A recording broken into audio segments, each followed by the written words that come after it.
one night club, 2 cab rides, a half an hour walk, getting kicked out of a house, and hanging out in a drug dealer's apartment, and 9 hours later, and I'm still alive. That is what I call a trooper. What the?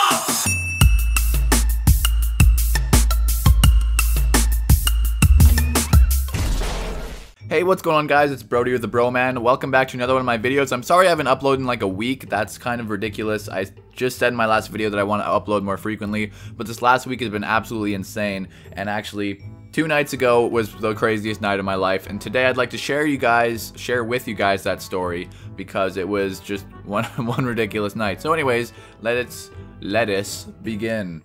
So the night begins when I texted this girl who I kind of have a little bit of a thing with, and I wanted to go out with my other friends to a nightclub. So I invited her to come with us, and she said yes. So we all met up at this nightclub, and it was just like a regular night. Me and this one girl took a lot of shots because for some reason we both have really high alcohol tolerance. So it took us a while to actually get buzzed, and that's kind of what you do when you're at a nightclub. I don't know. I mean, it may be not the best thing to recommend you guys get plastered, but we wanted to get a buzz going. And we successfully achieved that after a long while of sitting at the bar. But anyway, so we ended up dancing or whatever, and that's just the simple part of the night because nightclub nights are just pretty much basic. You just go to the nightclub and you hang out with your friends there. And yeah, so we end up leaving the club, and one of the girls I was with ended up actually like just going away because she was pissed off. She wasn't having a good night, and we didn't know where she went. But all of a sudden, as we're leaving, she shows up again, and she's with this guy, and we're like, okay, so she met a guy, and the guy actually invited us to this after party, and he's like, yeah, it's an apartment over here if you guys want to come over. And you know, I was kind of drunk, so I didn't really like care. I didn't think anything of it. I was like, yeah, let's go to a party. Nothing could go wrong here. So we all go to this party. We walk for about, I don't know, 10 minutes, and we get to this house, well, this like huge building. And I see that my friends are being led into an elevator, as well as, you know, I'm being gestured to go into the elevator. And I'm like, oh shit, like I was gonna try to warn everyone, like, this kind of is sketchy, guys, let's not go up here. But you know, of course, being good old drunk, I decided, you know, let's just go for it. Let's go in this elevator. So we go up to the apartment, and we go inside, and there's like 3 or 4 people in there. It wasn't really like a huge party. We go inside, and you know, it's a really nice apartment, like really nice, definitely an expensive apartment.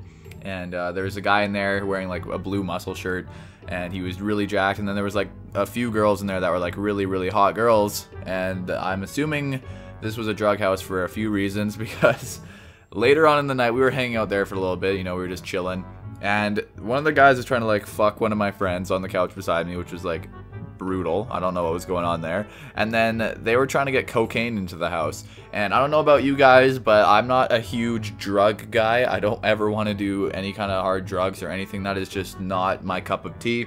So the second they said there was drugs coming, like, I decided that we should go. All my friends agreed. We all decided to leave. Luckily they didn't stop us or anything, but there was like this random chick like blacked out on the couch. She was just laying there like not moving at all. I was like, oh, okay, what are we doing up here? And yeah, we basically figured it was a drug house because this guy had a bunch of like drug stuff, and he was like, yeah, we should do this, we should do that. And it was a really nice apartment, and he was probably like early 20s, so we have no idea how he got all that money. And yeah, we just figured it was a drug house. I don't know what you guys think, but it was pretty sketchy. Like while we were there, I didn't really think much of it, but then like when we were leaving, everyone's like, that was sketchy as hell. And I just, you know, I kind of thought about it, took time to analyze it, and yeah, it was pretty sketchy. And yeah, so we ended up getting out of there, and we're looking on the street for a cab, and we go to like a gas station just to grab some coffee because some of the girls wanted some coffee. So we get the coffee, we get into this cab van, and one of the guys we were hanging out with was like, hey, my parents are out of town, we could all just go crash at my house. And you know, we were like, alright, great, let's all go to your house. And this is where the night was supposed to end. We were just going to go to his house, and we were all going to go to sleep or whatever and just have a nice end to our night. So we get to his house, we open the garage door, we walk inside, and out of nowhere his mom comes downstairs, and she's like, what the hell's going on? And he's like, oh shit. And me and the 4 girls, because basically I haven't really told you the squad yet, but the squad was me, another guy, and then 4 girls. So wait, no, it was 3 girls. Yeah, so it's 2 guys and 3 girls. And so the guy goes to talk to his mom. I'm standing there like paralyzed with the girls. We're like, oh shit, like this is not good. And then the mom finally says, you know, that's fine, they can come in, just stay quiet. So we go to the basement, and this was a huge house, by the way, so like the basement would keep us pretty separated from everyone else. And yeah, so the guy warns us, like, my dad, if he shows up, I'm screwed. He's gonna like beat the shit out of me and stuff.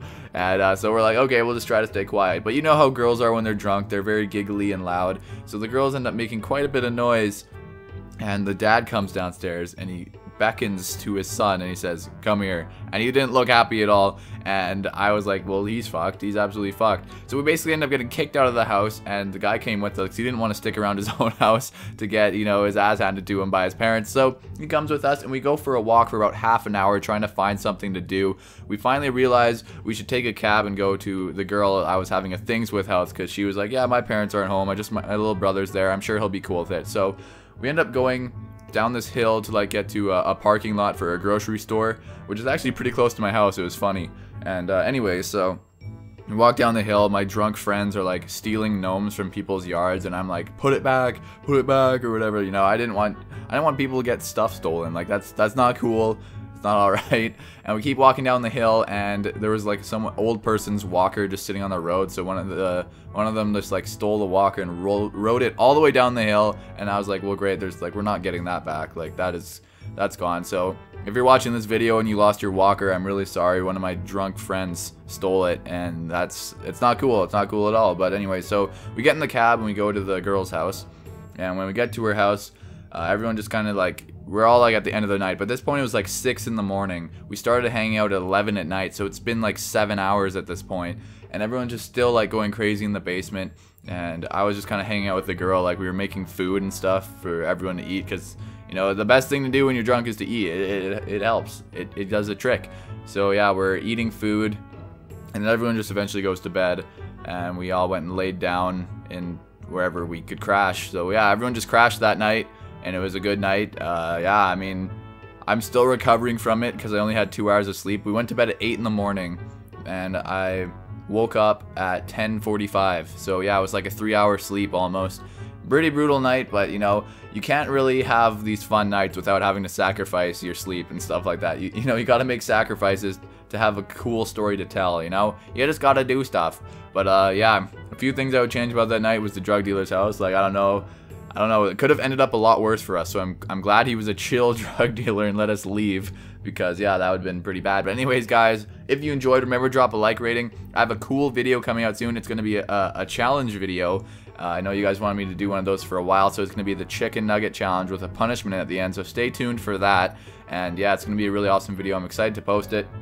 And yeah, so if you guys enjoyed the video, leave a like rating, subscribe if you're new, and I'll catch you guys in my next video, which will not be in a week. It'll be sooner than that. I promise you guys that. So yeah, have a great day, everybody, and peace out.